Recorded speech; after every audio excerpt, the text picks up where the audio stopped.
What is going on, everybody? It's Valentine. We're here for our AEW Rampage and SmackDown review for April the 15th, 2022. And yes, it is 10 o'clock when I'm doing this recording. And man, it feels nice to be done with wrestling at this time. I really wish just watching both of these shows from 7 to 10 instead of from 8 to 11. Just as it's easier to digest. You're not tired. You're not ready to go to bed while you're getting ready to record. Or if you're not somebody who does this. It's like, it just feels like it'd be great if this was our weekly thing where it's like SmackDown and Rampage are on.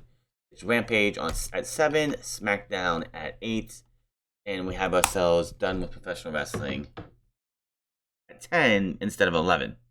But unfortunately, as we know, that'll be going back to the normal time next week. But again, it just feels nice, and I really wish that Rampage, when it comes out on Monday, what the numbers are. It might be Tuesday because of Easter on Sunday, but when the numbers come out, it shows that Rampage did a damn good number, and then the people at Discovery / Warner Media go, we should probably switch Rampage to 7, but I don't know. Rampage at 7 seems like it would be a much better, it'd be so much better because, yes, it's getting better ratings at 10 o'clock than anything else put on at that time, probably, but I would still prefer to have Rampage than SmackDown. On tonight's show, you had Adam Cole versus Hangman Adam Page for the AEW World Heavyweight Championship in a Texas death match. I have my thoughts on that here in a minute. You had the Blackpool Combat Club make their in-ring trios debut against the undefeated trios known as the Gun Club. Also, Ruby Soho wins her way into the Owen Hart's women's tournament qualifier against Robin Renegade, and the Butcher kills a jobber. Whereas on SmackDown,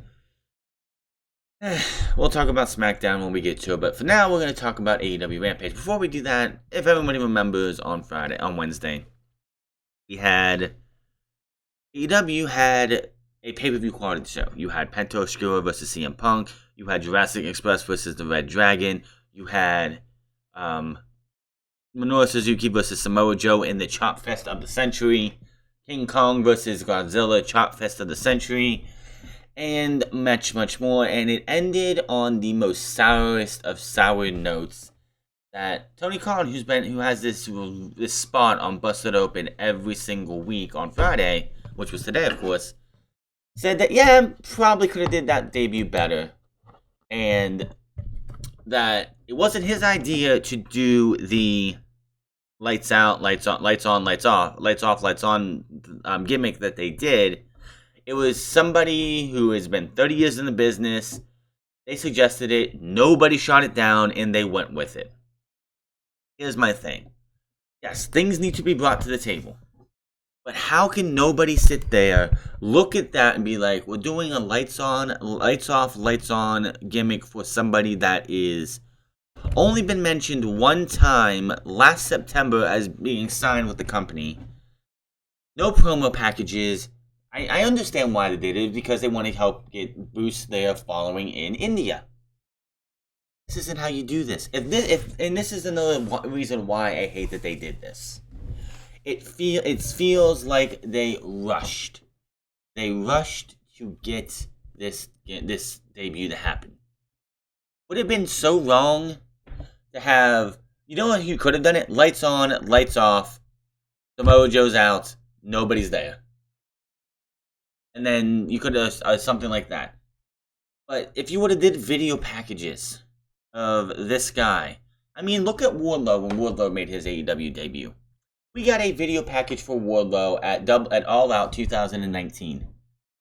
It was a video package, if I'm correct, of him and this beautiful woman going on a date or coming back from a date or stopping at the gas station, and these thugs or these pervs or anything were trying to hit on his date, and he beat the hell out of them. We got that one, and I believe we got one more on the first episode of TNT. And then Wardlow, of course, made his debut, aligning himself with MJF after MJF turned heel. But people knew who Wardlow was just off of one or two video packages. At least we had an idea who this guy was. we didn't know anything about Satnam Singh. Had you done a couple video packages, had you had Sanjay Dutt, who is somebody who represents the Indian country of India, doing some kind of you could have did video package of Satnam Singh coming to a All Elite Wrestling with Sanjay Dutt doing the narration of this guy. He's going to be a game changer. This big 7'3" guy is going to destroy everybody. You could have video of him in the Nightmare Factory beating up rookies and showing his power and everything. It was just done so poorly. Do you have to give the guy a chance? Absolutely, because you never know. But the biggest problem with a guy like Satnam Singh is that he's 7'3". Guys at that weight, at that height, he's probably over 200 pounds, but guys at that height in professional wrestling in the year 2020 have a low ceiling. He can't keep up with the talents of AEW and actually go out there and look good. Eventually, he's going to fail. If you really wanted to get into India, find a talent who is somebody who actually would be worth a damn. Satnam Singh does not feel like he's going to be somebody that is worth a damn. He's just going to be there. If he wants to be the muscle of Jay Lethal, which does piss me off because Jay Lethal doesn't need it. The Samoa Joe Jay Lethal rivalry doesn't need Satnam Singh. If you want to do Jay Lethal and Sanjay Dutt, with Sanjay Dutt being the Weasley manager of Jay Lethal, that's fine. But the Satnam Singh stuff just felt out of place. It felt like, well, we just had this merger happen. We got to pull this guy here because we're on the Discovery Channel in India, so we got to go and dive into there. No, this was not the way to do this. Tony Khan does admit that it could have been done better, absolutely. If you just would have had a video package of the guy this past week, that would have been enough. You didn't have to have him make his debut this week and say, hey, this guy's here. No, you could have had this guy is coming. And AEW is going to have to be. And you could have had Sanjay Dutt doing the narration. And it just felt WWE-esque. And I don't want to, when it comes to AEW, don't want to watch a segment, a match, or a show and feel like WWE liked.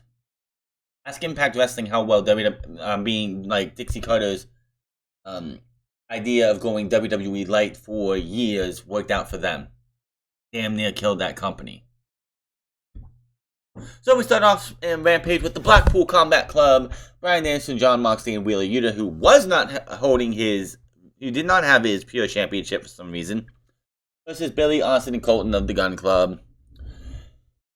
Danielson, Yuta, and Moxley all get separate entrances. I was hoping Moxley and Yuta would come out to the crowd like they did on the post-show, the after-the-show video they put up on YouTube on Wednesday night.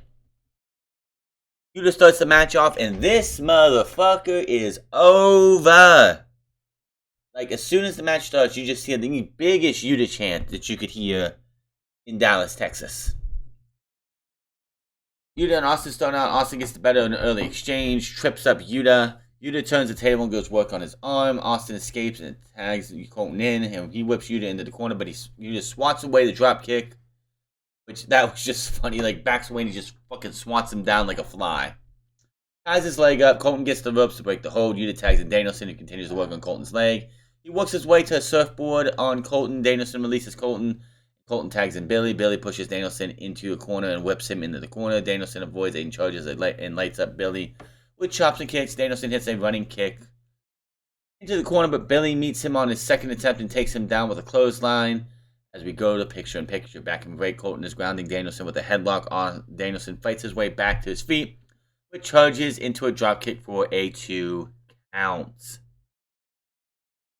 Colton tags in Austin, but Danielson starts firing away and strikes Austin. I thought this is what I saw, but he does the Roman Reigns tribal scream in front of Mr. Jon Moxley, Chargers right into a takedown by Danielson. Danielson tags in Moxley. He takes down Colton. A series of clotheslines, a back elbows.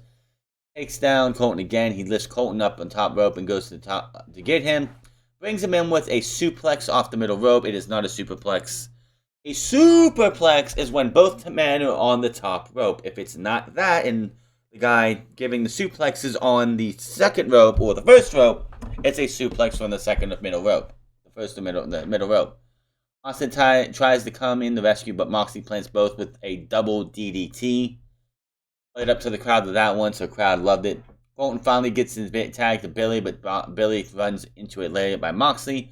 Yuta gets the tag in, Neil fall on Billy. The BCC starts to clean house. Double dives to the outside by Danielson and Moxley to knock down the Ass Boys.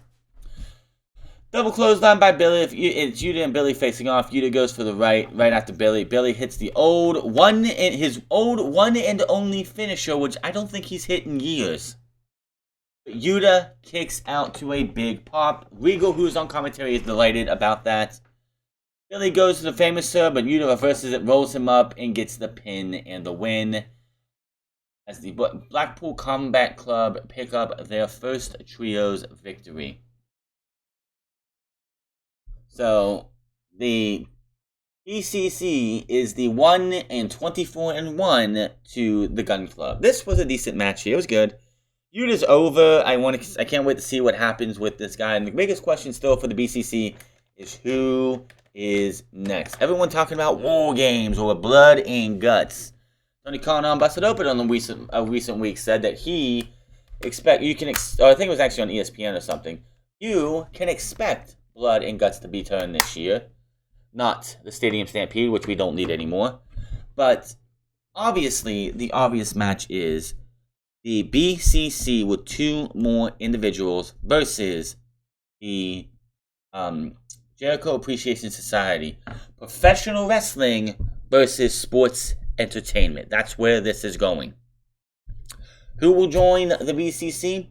Do not know. Butcher versus Barrett Brown. Butcher just destroys this kid.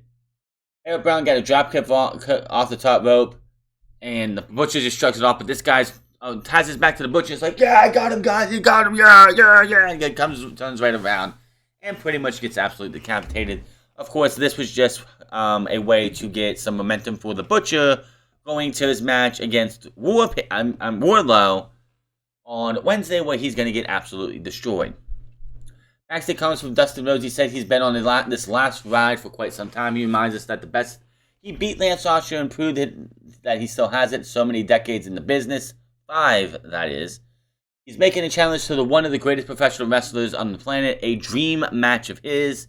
He wants a match against CM Punk on Wednesday night. We are getting CM Punk versus Dustin Rhodes. I don't really care for the match, but hey, if it's a dream match for Dustin and he wants to do it, I'm sure we're going to get it. It's going to be a good match. I'm just going to say that right now. We'll get a good match between these two. I got nothing against them. It's just I don't care to see CM Punk versus Dustin Rhodes. That's just me. Owen Hart Foundation Women's Tournament Qualifying Match, Ruby Soho versus Robin Renegade. Now, this was not a squash match. I will say that first and foremost. Robin Renegade got some time in there to try and do something. AEW doing the twin magic thing because Robin and Charlotte Renegade are both twins. Robin goes down, Charlotte comes in, and they reverse it as well. But this was just, you knew who was going to win this match from the moment they announced it. This is one of the biggest problems with the qualifiers is you know who's going to win, and there's nothing you can do about it. Obviously, it was going to Ruby Soho, who hit the no future on Charlotte Renegade, who rolled out of the ring, went under the rope. But Soho gets rolled up as Robin comes back in. Soho hits no future, and then does something else. She goes for something else. It's not no future. She has her in a cravat, spins her over, turns her over to where she's holding her back, and then just whips her over her side for the one, and then pins her for the 1, 2, 3. And Soho has just beaten 2 people at once. That leads us to so it's a match. We're getting there. We're gonna get to the Owen Hart tournament very, very soon. I just the qualifiers are nothing special. You got the biggest problem with these qualifiers, like obviously Samoa Joe. It's the same thing with Samoa Joe and Matt Caster. You knew Samoa Joe was winning. The first qualifier we're actually going to get of any one of them that can go either way and is going to be a damn good match is Jungle Boy versus Kyle O'Reilly. Instead of putting both of these guys in the tournament, one guy's going to be in, one guy's not going to be in. My money's on Kyle O'Reilly because you really don't need Jungle Boy in there. If Jungle Boy's a champion right now, I would give it to Kyle, but hey, we will have ourselves a damn good match on Wednesday. Makes me wonder because it seems like we're gonna have 8 women, like 8 women in the tournament for the women's side, but the men's side, it's like, are we gonna have a bunch of qualifiers next week? Because I mean, not next week, but the week after, because there is still another Wednesday in May after next week. Next Wednesday, of course, is the 20th, and the week after that is the 27th. So, because the tournament starts on the 4th, apparently. I think it's supposed to start on the 4th.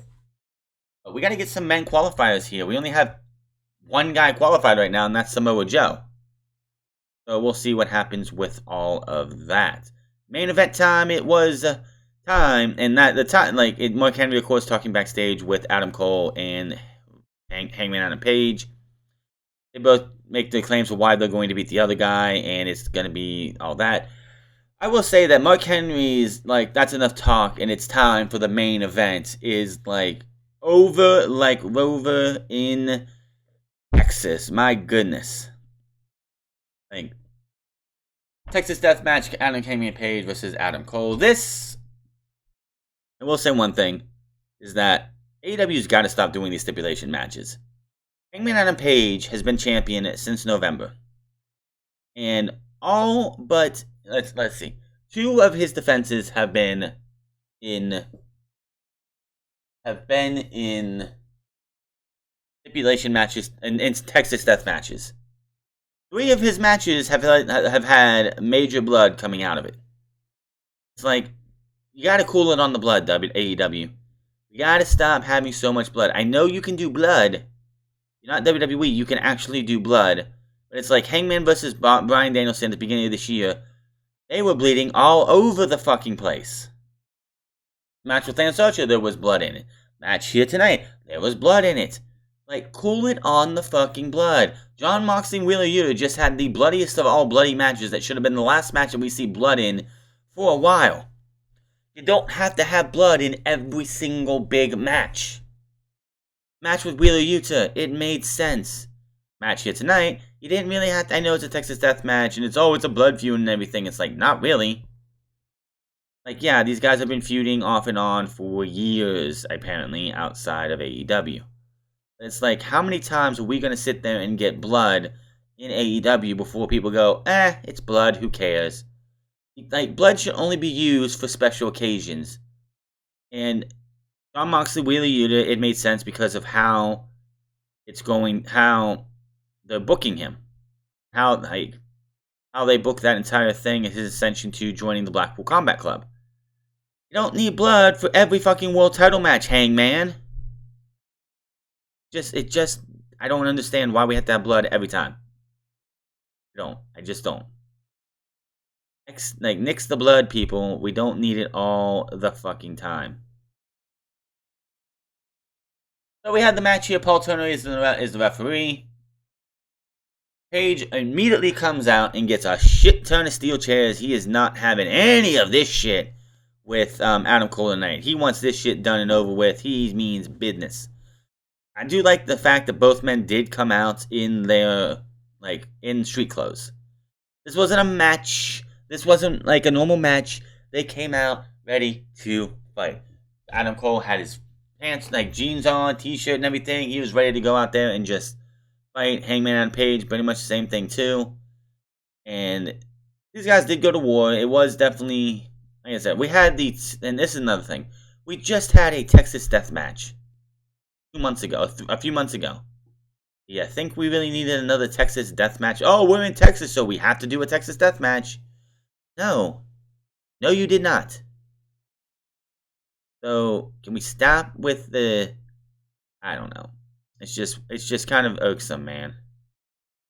We're just doing the same shit over and over. And, like, this is something that's really starting to hurt AEW, is that things are starting to not feel special. Did a Texas Death Match last year with Jon Moxley and, Lance Archer. And you turn around and do a Texas Death Match with Lance Archer and, Hangman Adam Page earlier this year. And here we go again, because we happen to be in Texas. We gotta do another Texas Death Match. Like, they really need to pull back on the violence. I know they can do it, but doesn't mean they always have to do it. Page and Cole pick up the chairs and start swinging at each other. A few misses before Page connects. The fight spills outside and Cole creates some distance, but Page boots a steel chair right into Cole's face. Page throws Cole into a ringside barricade, sends Cole into the steel steps. Page rams Cole into a timekeeper's table. Cole is just trying to survive, but he gets sent over the barricade by Page. They start a brawl through the crowd with the Page in firm control. Both men make their way to the steps on one section of the seating. He gets a beer from a fan and just starts chugging it down. Hangman Adam Page going back to his good old days before COVID, where he would go around and get beer from people and drink them. And then he hits it with Cole. He hits Cole with it. Cole flees all the way back into the ring. Page is right behind him and lands some shots as soon as he gets back into the ring with Cole. Page gets a steel chair and climbs to the top. He fakes a moonsault to bait Cole into trying a super kick. That was absolutely, like, one of the best fake outs I think I've seen. He has the chair up, looks like he's gonna go for the moonsault, and Cole goes for the super kick. He stops it and then hits his moonsault anyway with the chair. It looked like the chair's leg got Cole pretty good. Now remember, this is a Texas Death Match, so pinfall will not matter. It's either submission or a knockout. So we get further into the match here. Cole took control during the break. He sat Page into a chair in the ring, hits the boom on Page's face, and it's not enough to keep him down for the 10 count. Back from the break, and Cole now has a steel chair tied to the top rope. I'm sorry about that. Page fires and hits a series of strikes, but charges into the outstretched steel chain held by Cole. Cole sets up two steel chairs back to back. Cole tries the super kick, but Page blocks and hits Cole with a Death Valley driver onto the top of the chairs. That looked like that fucking hurt. Cole lures Page into a kick to the gut. Panama Sunrise is reversed into a Deadeye. Turner counts again. Both men get up. Cole rolls to the floor, gets back to his feet. Page goes for a moonsault, but on the top rope to the floor, but Cole is waiting with a midair super kick. Page gets back to his feet and rolls into the ring. Cole is waiting, hits the Panama Sunrise. Taz is certain the Page is finished. Page's chin is bloodied from a super kick for Cole or something. He beats the count at 9. Cole is on the ring apron and goes up to the top rope. He pulls Page up to him, and he goes for the Avalanche Panama Sunrise, but Page fights out of it, goes all the way up, hits a fallaway slam to the top rope. Cole lands on the pile of steel chairs in the ring. Turner counts again. Cole is able to beat it. Page grabs a chair and sets it in the middle of the ring. He sits Cole in the chair, steps up for another chair across from Cole, and sits down. He challenges to trade strikes with Cole, and Cole obliges. They rise to their feet, still trading strikes. Page tries to sneak out the ring upon apron for the buckshot lariat, but Cole hits a super kick. Cole tries to get and charge on Page, but runs right into a buckshot lariat. Now, before he did that, Page was on the outside, and Cole says, "You're never gonna be me. You're never gonna be Omega. You're a joke as a champion." And smacks him once, and then goes for the charge, but gets hit with the buckshot lariat. Page takes off his belt and ties Cole's right hand to the top rope. He goes under the ring and brings a steel chair wrapped in barbed wire. Now he takes the chair and he's looking like he's about ready to go at Cole with the chair. He's hesitant. He throws it aside because he just can't come to do it. He unties Cole, and Cole immediately gives him the low blow. Cole hits the super kick and another when he runs in for the boom, but Page hits the lariat. He rips the barbed wire off of the chair and wraps it around his arm in like a sleeve. Now Cole hits a super kick to slow down Page. Page is on the apron and Cole tries for the sunrise, but Page meets him with the barbed wire forearm. He lifts Cole's up, hits the Deadeye. He takes the barbed wire, hits him. That stuns Cole. He takes the barbed wire off, takes it and wraps it around. It pulls it down on Cole's head. Picks him up, hits the Deadeye through the tables on the outside. Turner starts to count. Cole cannot get up. Hangman Adam Page gets in the ring, and he retains his championship. And that is how the show goes off the air. with Paige celebrating. It was a pretty good match. Adam Cole, Hangman, Adam Page, they went out there, they beat the living shit out of each other. And in the end, Adam Cole is not able to capture the AEW World Championship. He will be champion one day, it just was not today. It is quite clearly that the next big challenger for Hangman Adam Page is going to be CM Punk. Before we get to SmackDown, it was also reported today that Jonathan Gresham, the Ring of Honor World Champion, has signed with All Elite Wrestling. He will be defending his title tomorrow against Dalton Castle. So we will see what happens at Battle of the Belts 2.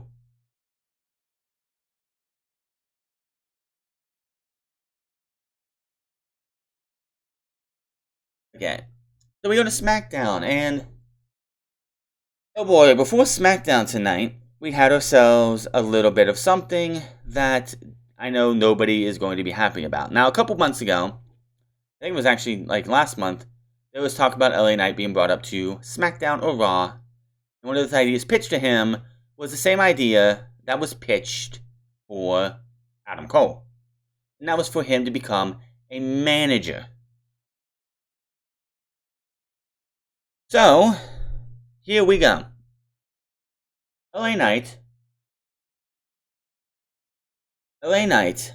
comes out before SmackDown and is starting this new venture as a manager for Mace. Why? Why is Mace? Like, I'm honestly surprised Mace wasn't featured in Devon. Now, I'm going to say LA Knight's not the best in the ring, but he's not no slouch either. The fact that you're going to take a guy like LA Knight, who isn't injured, who isn't able to wrestle, and you're going to make him a manager is just absolutely pathetic. Do you, how can you got to think of LA Knight, Eli Drake, Sean Ricker, work all your life. All your life, you want to be a WWE wrestler. You want to main event WrestleMania. You want to be WWE champion. You work your ass off. You go and get the rub of Percy Pringle. You go and become a star in Impact Wrestling, the NWA. You make it to NXT. You win the fans over there. And you come up and they take away your wrestling and you make you a manager. Yeah, you're working for the biggest sports entertainment company out there, but the fact that your talents in the ring, which, like I said, are not the best in the world, but he's no slouch either, and now you're going to be stuck as a manager. Wow. This company just cannot, can they? So, SmackDown opens up with RK Bro.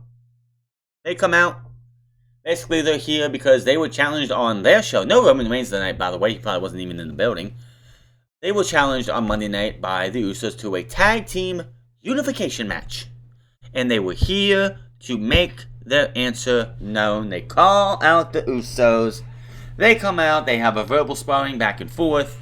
And eventually, Randy Orton says, "You forgot who the hell I am.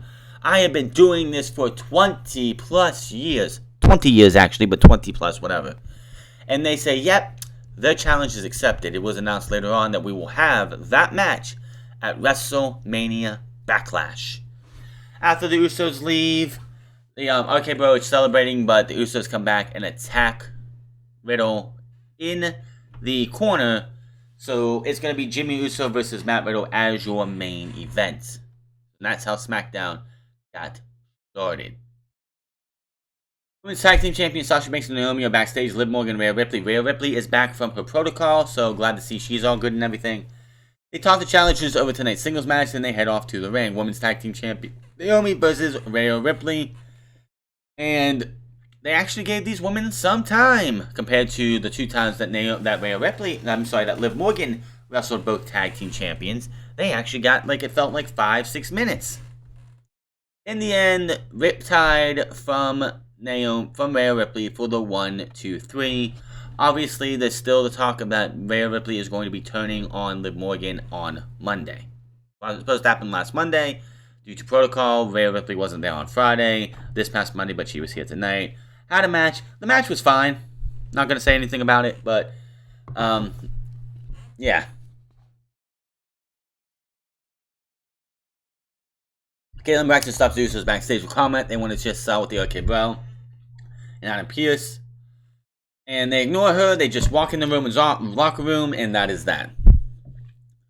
After break, we see what happened with Madcap Moss, Sappy Corbin from last week. Megan Rand is backstage with Corbin. She asks about his former associate Moss. Corbin says calling Moss his associate puts them on the same level, but Moss was nothing but a hanger-oner. His lackey. Moss was funny at first, but then he started bringing down his career. He blames the end of his undefeated streak on Moss. Corbin says he dropped some dead weight and now he's happier than ever. Corbin says Moss is trying to make a name for himself, but he can't wait to see Moss fall flat on his face because of laughingstock and become the laughingstock of SmackDown. He laughs and walks out. So we got that from Happy Corbin. Then we go back to Michael Cole and Pat McAfee, and Michael Cole says, let's hear from Madcap Moss with this man who is trying out to become a reporter or a backstage interviewer, Drew Gulak. Yes, Drew Gulak. Somebody who hasn't been seen on television except for running around with the 24/7 championship since Bryan Danielson left last year. Now, it sucks to see Drew Gulak in this position. He deserves way better than this. He is uber talented, but I will say, the dude's got, if they want to use him this way, at least he's getting TV time. They're not going to push him for anything special. The guy's getting something out of this. So, for all I can say is that Drew Gulak, until his contract runs up, be a backstage interviewer. Do something. Let him be on TV. Maybe this will lead to something with somebody later down the line. I don't know. But for now, Drew Gulak interviews Madcap Moss. Moss feels sorry for Corbin because of his personality. He says Corbin did bring him to SmackDown and give him the nice pair of suspenders and teach him some jokes, which is why the jokes were so terrible. Moss goes on and says he's happy to be moving on from Corbin. Gulak asks about the nice match with Humberto. He gives Humberto some props, but says if Los Lotharios thinks they will make him laugh, a laughingstock, they can put their kiss cam right here. And then he turns and points at his ass. And we see the kiss cam graphic over his ass. Oh my god. Why? Madcap Moss versus Humberto Carrillo. This was a nothing match. Madcap Moss wins with the punchline. After the match, Angel yells at Humberto for losing to Madcap Moss. So the tension between the Lethal Lovers is happening already. You can't. I sure as hell don't. Sure about 9,000 comes down and Pierce. He's like, who accepted Ronda's request for an I Quit match? Was it you? Gulak walks in and asks Pierce how he did in his first backstage interview. He thinks he has a knack for it. Showbutt's like, how dare you? How dare you interrupt a private conversation for a performance review only after he interviews her in the middle of the ring? We go to commercial break. After break, the winner to take all match from between RK Bro and the Usos is set for WrestleMania Backlash. Gulak is in the ring. He gives the Showbot a grand introduction, calling her a living legend, the most dominant woman, 13-time champion, all the accolades. Surprised they don't have a say, the streak breaker, and all that other shit, but no. He stops, the power goes away, Gulak opens the ropes, the music stops, the boos are loud. Welcome to introduces himself and asks if she's ready for a hard-hitting interview. She tells him to just hold the mic. Gulak says very well, but he asks if she's concerned about Ronda's submission game ahead of the I Quit match. She said, first off, I didn't refuse the match. I was trying to protect Ronda by telling her to go back to the line. He goes on about how Ronda has a fragile ego and says she was crying and complaining to officials to get her way. And that kind of scares me because it's a dangerous way of doing things. She brings up the WrestleMania 38 match and Gulak says he watched it and it looked like Rousey made her tap out. She said, that's ridiculous. You tapped out, chant, and she insists she was just fixing her bra. Sure. He believes Rousey would be standing here as the champion if the referee saw Sharbot tap out. Sharbot asks Gerlach says he is out of line. And she is the champion and she didn't tap out. Yeah, she asks if he stopped being a competitor so he could stand here and ask her stupid questions. Calls everybody quitters because, yeah, that's the thing to do. And it's not in my DNA to quit, but winning is... Says, you do not deserve to interview me, now get out of my ring. And as he goes to leave, he turns around and she chop blocks him, puts him in the figure eight, smacks him around, tells him to say I quit, holds him in the figure eight again, gets down and just fucks this guy completely up. That's how the segment ended.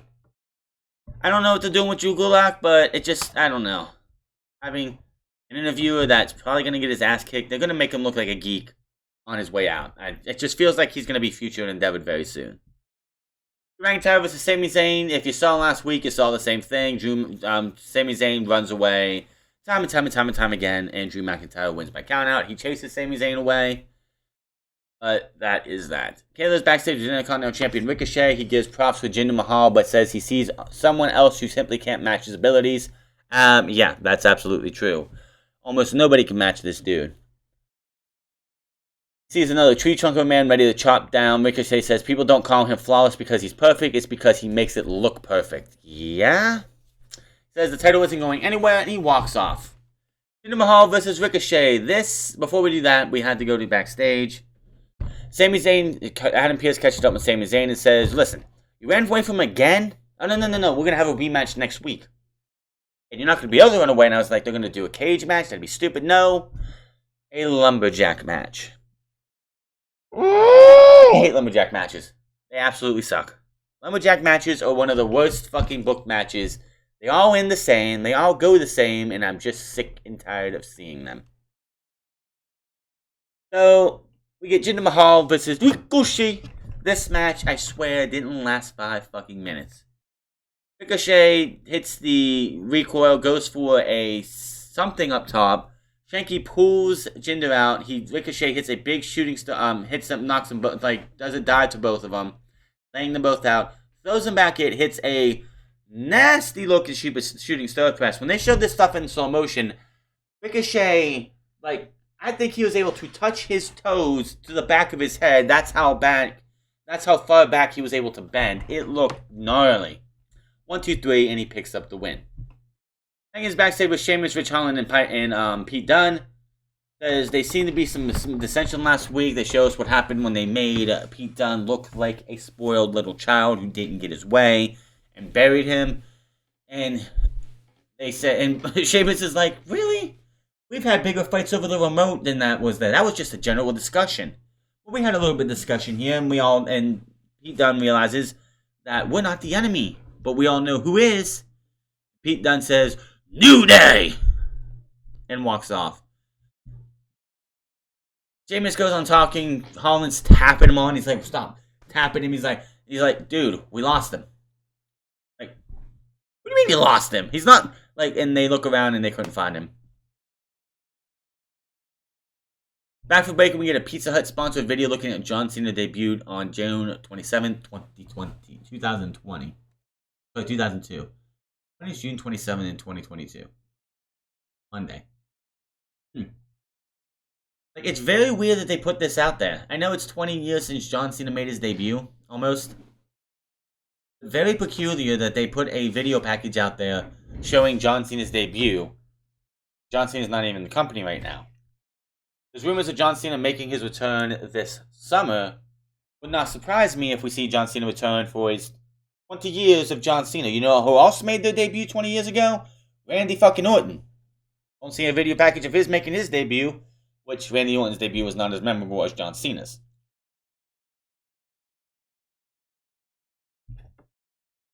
Alright. Maybe it wasn't Kofi Kingston backstage of signing some autographs. Pete Dunne comes in and starts attacking them. Sheamus and Rich Holland join in. Officials try to break up and end this chaos and the segment. And keep going on with that. Lacey Evans Chapter 2 could not give a flying fuck about any of this. I can't. I just can't. I see Natalya is working both NXT and SmackDown as well. Shane and her backstage watching this whole promo, rolling their eyes. They saw everyone has a hard life and all these newcomers don't respect the legends like them. Natalya says she doesn't know what SmackDown's become, but it's now a land of misfit toys. They ran about how this other new person has taken a spot in the locker room. Raquel Rodriguez, who is apparently referring to, is in the room working behind them. Raquel introducing herself as they shake hands. She's standing up, so, you know, Raquel is a tall lady. She's Big Mommy Cool for a reason. Please tell me she keeps that nickname, because that's a damn good nickname. Natalya is annoyed. Natalya and Beige will walk off because Big Mama Cool is not going to have any of that shit. Now, Tag Team Champion Matt Riddle versus SmackDown Tag Team Champion Jimmy Uso. Another good match here.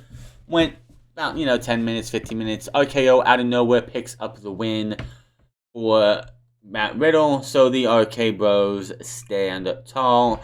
I just got to say this about Randy Orton. I've noticed this over the last 6 or so months. The dude is having the time of his life. I don't know what it is about this pairing with him and Matt Riddle, but this is the most fun I've ever seen Randy Orton in.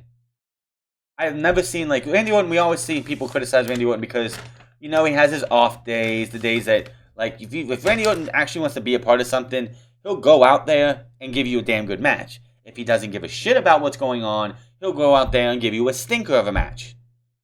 I haven't seen any of that with Randy Orton with his pairing with Matt Riddle.